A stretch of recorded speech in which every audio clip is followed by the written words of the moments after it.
Preface. Several years ago, I had the pleasure of taking two of my teenage sons to hear Catholic speaker Jason Evert at a local parish. Jason's an accomplished author and speaker best known for his lively and engaging presentations on chastity for teen audiences.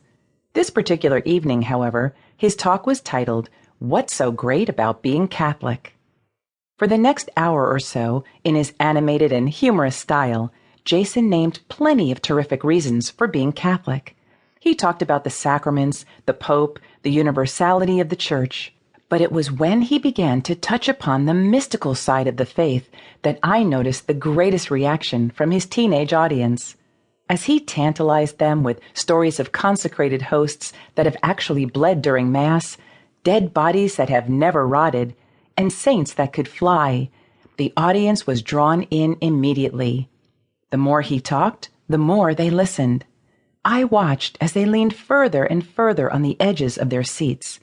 Their mouths dropped open in astonishment, and they turned to look at their neighbors with shaking heads and widened eyes.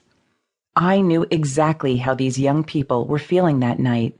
These were precisely the kinds of stories that sparked my own interest when I entered the Catholic Church as a young adult in the early 80s. I remember reading about miracles like these and being completely blown away because such things were never talked about in my Protestant upbringing. Discovering how God reveals himself to his people in such extraordinary and wonderful ways was like stumbling upon a hidden treasure that would forever leave an impression on me. It made my new Catholic faith even more mysterious, intriguing, attractive, and respectable. A quick poke of my neighbor's elbow interrupted my thoughts.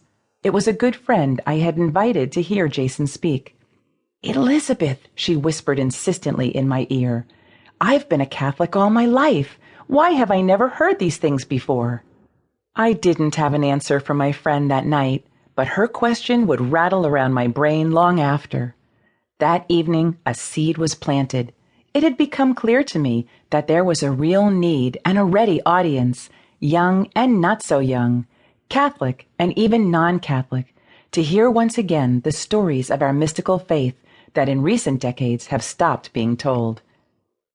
My thinking is this: if God has gone through all this trouble to get our attention in such creative and marvelous ways, the least we can do is sit up and take notice.